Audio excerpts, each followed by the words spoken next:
নমস্কাৰ, আটাইকে স্বাগতম জনাইছোঁ মোৰ চেনেলৰ অন্য এটা ভিডিঅ' মাজলৈ বন্ধু বান্ধৱীসকল। আজি আপোনালোকলৈ হেপী ছানডে বুলি এটা স্পেচিয়েল ৰেচিপি লগতে এটা ব্লগো হয় একেলগতে সংযোজন কৰি লৈ আহিছোঁ। আশা ৰাখিছোঁ আপোনালোকে চাই ভাল পাব। যদি ভাল পায় লাইক কমেণ্ট অকণমান পাৰিলে শ্বেয়াৰ কৰি দিব। আহক তেনেহ'লে আৰম্ভ কৰোঁ। কালি যিহেতু আমাৰ গোলাঘাট জামুগুৰিত সাপ্তাহিক বজাৰ আছিলে, সেয়েহে এই যে ধুন্দুলিকেইটা দেখিছে, ল'ৰা এজনে মোক গিফ্ট দিছিলে। কেতিয়াবা ধুন্দুলি, কেতিয়াবা ধৰক ভাত কেৰেলা। হেপী ছানডে স্পেচিয়েল তিতা কেৰেলা, কুন্দুলি, আলু বইল।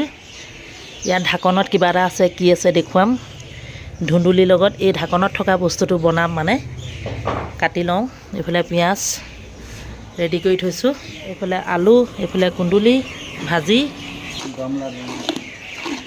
পেৰা বৰফি বনি আছে, বগা পেৰা, এইফালে ভোট জলকীয়া আৰু জাতি জলকীয়াও আছে, তিতা কেৰেলা, এইফালে কুন্দুলি লাগে যদি আহিব, পানীলাও লাগে যদি আহিব, জলকীয়া এক বস্তা লৈ থৈছোঁ, কাক কাক লাগে আহি যাব, হয় নহয়।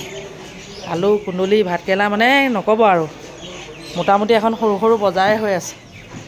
এইফালে কোমোৰা, ৰঙালাও আছে, নহৰু। ঠিক আছে, মই চব্জিটো বনাওঁ, আপোনালোকে চাই থাকক। ধুন্দুলি মিহি মিহিকৈ কটাতকৈ এনেধৰণে কাটিলে বেছি ভাল লাগে। আহিলে নহয় ট্ৰেইনখন, কেৰাহী পাতি ল'লোঁ আৰু দেই।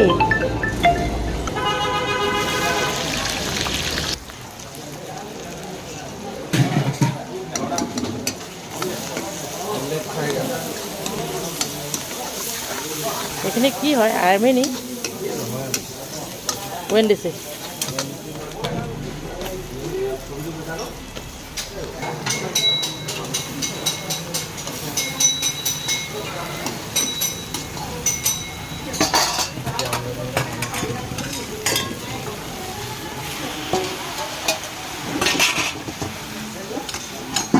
ধুন্দুলি খাই বহুতে বেয়া পায়, কিন্তু মই যিটো পদ্ধতিৰে বনাইছোঁ খাবলৈ বহুতেই টেষ্টি হ'ব।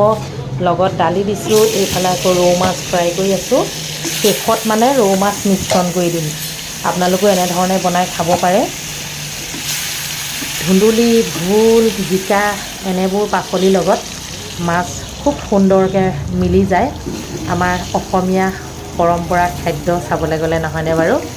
এয়া মাছখিনি মই ফ্ৰাই কৰি ইয়াত যোগ কৰি দিলোঁ। খুব ধুনীয়াকৈ এতিয়া উতলিবলৈ দিম। কেতিয়াবা আপোনালোকে এনেধৰণে বনাই খাব। ধুন্দুলি কিন্তু স্বাস্থ্যৰ বাবে বহুতেই ভাল, ঠাণ্ডা হয়, আমাৰ পেটৰ বাবেও ভাল। সকলোৱে নাজানে।